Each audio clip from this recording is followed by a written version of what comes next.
Hello అండి, అందరికీ నమస్కారం. ఆంధ్ర రాష్ట్రంలోని పిల్లలందరికీ, మహిళలందరికీ ఒక గొప్ప శుభవార్త. ఇప్పటిదాకా మీరు పాపం 15,000 పాయే, 18,000 పాయే అని చెప్పేసి చాలా బాధపడుతూ ఉన్నట్టున్నారు. పాపం చాలా రోజుల నుంచి మీకు రావాల్సిన డబ్బులు రాలేదని చెప్పేసి కళ్ళు కాయలు కాచేదాకా ఎదురు చూస్తున్నట్టున్నారు కదా. సో మీ అందరి కోసం ఒక మంచి శుభవార్త అండి. అది చెప్పే ముందు మన మంత్రివర్యులు నిమ్మల రామానాయుడు గారు ఒక గొప్ప సామాజిక స్పృహ కలిగినటువంటి వ్యక్తి కాబట్టి గతంలో ఆయన ఎన్నికల ప్రచారంలో మనకి ఇచ్చినటువంటి హామీలు కానీ భరోసా కానీ ఒకసారి గుర్తు తెచ్చుకునే ముందు నిమ్మల రామానాయుడు గారు ఆయన గురించి ఒక 2-3 విషయాల మీద చెప్పాలనుకుంటున్నాను. గతంలో భారతీ ఇసుక అని చెప్పేసి పెద్ద పెద్ద అక్షరాలతో తోపుడు బండి పైన వీధుల్లో తిరిగి ఇసుకని కూడా గ్రాముల్లో అమ్మచ్చు కొనొచ్చు అని చెప్పి ఇసుక ఏ మాత్రం బంగారానికి తీసిపోదని చెప్పి ప్రజలకి కళ్లు తెరిపించినటువంటి వ్యక్తి నిమ్మల రామానాయుడు గారు. అంతేకాకుండా రీసెంట్ గా బుడమేరు వరదల్లో బుడమేరుకి గండ్లు పడితే ఆ గండ్లని పూడుకలో చాలా బిజీగా ఉన్నటువంటి వ్యక్తి నిమ్మల రామానాయుడు గారు. అంతేకాకుండా తెలుగు వారన్నా, తెలుగు జాతన్నా, ముఖ్యంగా తెలుగు తల్లన్నా ఆయనకి ఎంతో గౌరవం, ఎంతో విశ్వాసం కూడా. దానికి నిదర్శనమే మా తెలుగు తల్లికి మల్లె పూదండ అనే పాట. ఏంటంటే ఆయన తీసిన ప్రతి వీడియోలో ఈ బ్యాక్గ్రౌండ్ మ్యూజిక్ ఉంటుంది. సో ఆయన యొక్క సామాజిక స్పృహ చెప్పకనే చెప్తున్నారు. కాబట్టి మనందరికీ ఖచ్చితంగా న్యాయం చేకూరుస్తారనే నమ్మకంతోనే మీకు ఈ ఆలోచన చెప్తూ ఉన్నాను. గత ఎన్నికల ప్రచారంలో భాగంగా ప్రతి ఇంటింటికి ప్రతి ఒక్కరి దగ్గరికి వెళ్లి సూపర్ 6 ఉన్నటువంటి పాంప్లెంట్ ని ఇచ్చి ప్రతి ఒక్కరి చేతిలో పెట్టి పాంప్లెంట్ ని, ఇది బాండ్ పేపరు, ఈ బాండ్ పేపర్ మీ దగ్గర ఉంటే దానికి అదే పనులన్నీ అయిపోతాయని చెప్పేసి చాలా గట్టిగా మనందరినీ కూడా నమ్మించారు. చాలా గట్టిగా కూడా చెప్పడం జరిగింది. సో ఈరోజు మీరు చేయవలసిన పనేంటి అంటే ఆ బాండ్ పేపర్ అదేనండి, ఆ పాంప్లెంట్ ఎక్కడుందో వెతికి పట్టుకొని డైరెక్ట్ గా మంత్రి గారిని కలిసి, అయ్యా మా దగ్గర మీరు ఇచ్చినటువంటి బాండ్ పేపర్ ఉంది, మరి మా 15,000 ఎక్కడా, మా 18,000 ఎక్కడా అని మీరు గట్టిగానే ప్రశ్నించవచ్చు. అంతేకాకుండా 4 పిల్లలుంటే 4 15,000 ఎప్పుడొస్తాయి, 5 పిల్లలుంటే 5 15,000 ఎప్పుడొస్తాయి, మాకు 18,000 ఎప్పుడొస్తాయని చెప్పేసి కూడా మీరు చాలా గట్టిగానే ఆయన్ని ప్రశ్నించవచ్చు. ఎందుకంటే ఆయన సామాజిక స్పృహ కలిగిన వారు కాబట్టి, మనందరికీ కూడా భరోసా ఇచ్చారు కాబట్టి. సో ఈ రోజు మీరు అది వెతికి పట్టుకొని ఖచ్చితంగా ఆచరణలో పెట్టాలని మీ అందరిని మనస్ఫూర్తిగా కోరుకుంటున్నాను. నిమ్మల రామానాయుడు గారు మనందరికీ కూడా న్యాయం చేకూరుస్తారని, ప్రజల పట్ల ఉండి, ముఖ్యంగా మహిళల పట్ల ఉండి న్యాయం చేకూరుస్తారని గట్టిగా విశ్వసిస్తూ ఉన్నాను. సో మీ అందరికీ కూడా, ఎందుకంటే తెలుసా ఇది ఎందుకు జరుగుతుందో తెలుసా, మీ దగ్గర బాండ్ పేపర్ ఉంది కాబట్టి ఖచ్చితంగా నెరవేరుతుంది. సో ప్రతి ఒక్కరికి కూడా wish you all the very best. రాష్ట్రంలో జరుగుతున్నటువంటి ఎన్నో సమస్యలు ఉన్నప్పటికీ కూడా వాటన్నిటి మీద కాన్సన్ట్రేట్ చేయకుండా ముఖ్యమైనటువంటి నాయకులు, సీఎం హోదాలో ఉన్నవాళ్ళు, డిప్యూటీ సీఎం హోదాలో ఉన్నవాళ్ళు, హోమ్ మినిస్టర్ ఉన్నవాళ్ళు, ఒక స్టేట్కి అధ్యక్షులైన ప్రెసిడెంట్గా ఉన్నటువంటి వాళ్ళు, వీళ్ళందరూ రాష్ట్రంలో ఉన్నటువంటి వివిధ సమస్యలు ఏవైతే ఉన్నాయో వాటి మీద కాన్సన్ట్రేట్ చేయకుండా కేవలం డైవర్షన్ పాలిటిక్స్ చేసుకుంటూ, టైం వేస్ట్ చేస్తూ, అంటే కాలయాపన చేసుకుంటూ వస్తున్నారు. ప్రజల నోళ్లు మూపించే విధంగా, వాళ్ళు మాట్లాడకుండా, వాళ్ళు ప్రశ్నించకుండా, వాళ్ళు ప్రతిదీ మర్చిపోయే విధంగా కొన్నాళ్ళు గడిస్తే వాళ్ళు మళ్ళీ ఏదో ఒక దాంట్లో నెక్స్ట్ ఏం వస్తుందా అనేది కూడా కొంచెం క్యూరియాసిటీ ఉంది. నెక్స్ట్ ఏం టాపిక్ తీసుకొస్తారా, మళ్ళీ ప్రజలకి మళ్ళీ ఎటువంటి కొత్త విషయాల్ని తీసుకొస్తారా అనేది కూడా కొంచెం క్యూరియాసిటీగానే ఉంది నాకైతే. ఎట్టకేలకి నిజం అనేది ఈరోజు కాకపోయినా రేపైనా ఖచ్చితంగా బయటకు వస్తుంది. ఆల్రెడీ వచ్చింది. దాన్ని కూడా స్వీకరించే పరిస్థితిలో ఈరోజు కూటమి ప్రభుత్వం లేదు. కానీ చాలా చాలా వరకు ప్రజలందరికీ కూడా అర్థమైంది ఏంటి నిజం, ఏంటి అబద్ధం అనేది. కనీసం ఇప్పటికైనా, ఇంకా అర్థం కాని వాళ్ళు కనీసం ఇప్పటికైనా అర్థం చేసుకోండి ఏం జరుగుతుంది ఏంటి అన్నది. ఏది జరిగినా గవర్నమెంట్లో ఉన్నా జగన్మోహన్ రెడ్డి తప్పు చేశారు. ఇప్పుడు ప్రతిపక్ష హోదాలో ఉన్నా ఏది జరిగినా వీళ్ళ అధికారంలో ఉండి వీళ్ళు శాసించే స్థాయిలో ఉన్నప్పటికీ ఏది జరిగినా, ఏ లోపం వచ్చినా, రాష్ట్రంలో ఏ ప్రాబ్లం వచ్చినా దానికి కారణం జగన్మోహన్ రెడ్డి గారే. ఈరోజు ఇంకొకటి కూడా చెప్తానండి. పొంగనూరులో మన సీఎం గారి సొంత జిల్లా అయినటువంటి పొంగనూరు నియోజకవర్గంలో ఒక 7 సంవత్సరాల బాలిక పోయిన ఆదివారం, ఈరోజు కరెక్ట్గా వారం రోజులైంది, పోయిన ఆదివారం ఆ అమ్మాయి మిస్సింగ్ అయితే వారం రోజులకి, అంటే దొంగలు పడ్డ 6 నెలలకి కుక్కలు మురిగాయి అని ఏదో సామెత ఉంటుంది కదా. ఈరోజు హోమ్ మినిస్టర్ గారు వచ్చి మాట్లాడటం జరిగింది. ఏమని? చాలా వెంటనే రెస్పాండ్ అయ్యారు పోలీస్ బృందాలు కానీ, డాగ్ స్క్వాడ్ కానీ, వీళ్ళందరూ కూడా చాలా వెంటనే రెస్పాండ్ అయ్యారు అని చెప్పి. పాప కనిపించట్లేదని తెలిసిన తర్వాత 3 రోజులకి 29వ తారీఖు మిస్సింగ్ అయితే 1వ తారీఖున అమ్మాయి డెడ్ బాడీ వచ్చింది.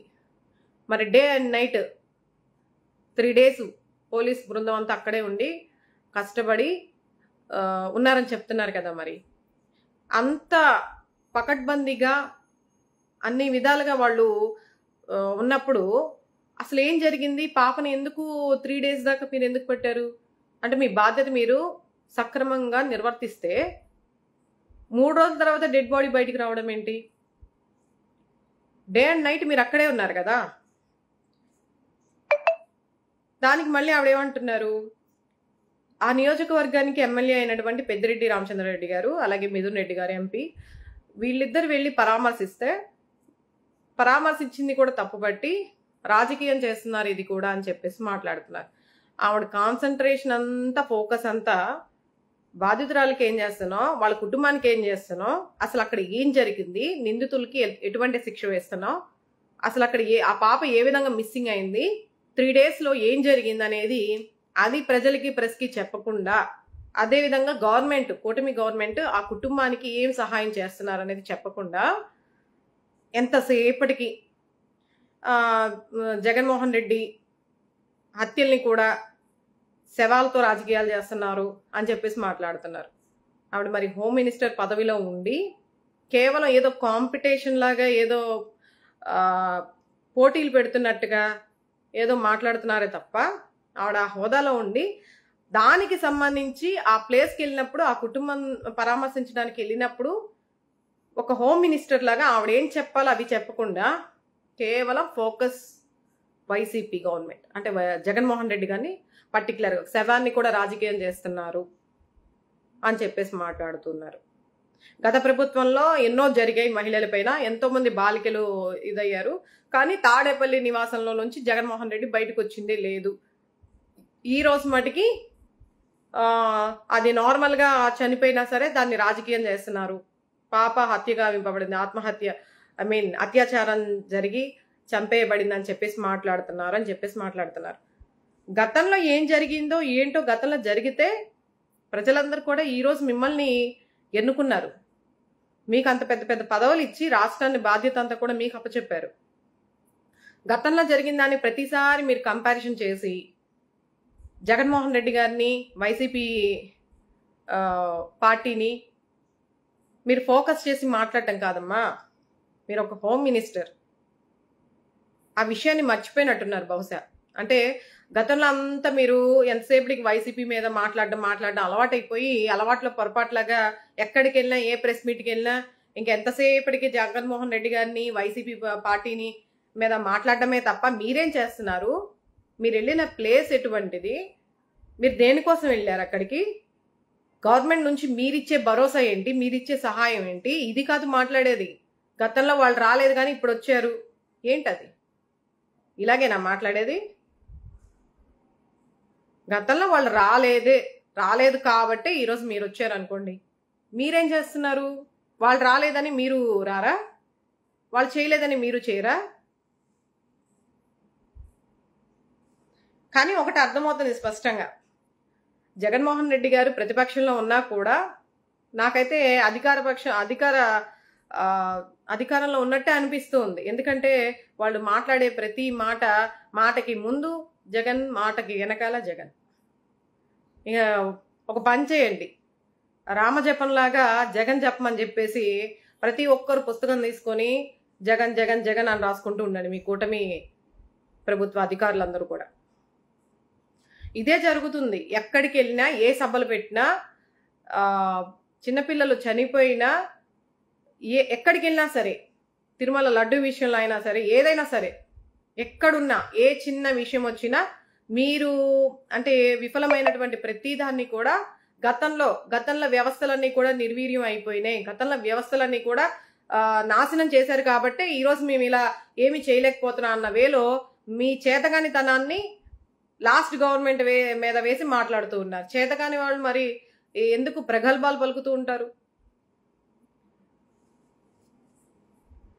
చాలా అంటే చాలా హాస్యంగా అనిపిస్తూ ఉంది. ఆశ్చర్యం కాదు, హాస్యంగా అనిపిస్తూ ఉంది. ఎవరు మాట్లాడినా, మీరు ఏ ప్రెస్ మీట్లో మాట్లాడినా జగన్ అనే పేరు రాందే మీరు మాట్లాడట్లేదంటే నిజంగా చాలా హాస్యాస్పదంగా ఉంది. ఈరోజు విజయవాడలో ఫ్లడ్స్ వచ్చే, బుడమేరు పొంగి ఫ్లడ్స్ వచ్చాయంటే దానికి కారణం జగన్ గారే. జగన్ గారు ఏమన్నా వర్షం కురిపించారా? లేదా గతంలో ఇప్పుడు కూడా ఆయన ఉన్నప్పుడు ఇప్పుడు ఫ్లడ్స్ రాలేదా? కేవలం మీకోసమే ఫ్లడ్స్ పంపించారు ఆయన ఏమన్నా? ఫ్లడ్స్ వచ్చాయంటే దానికి కారణం జగన్మోహన్ రెడ్డి.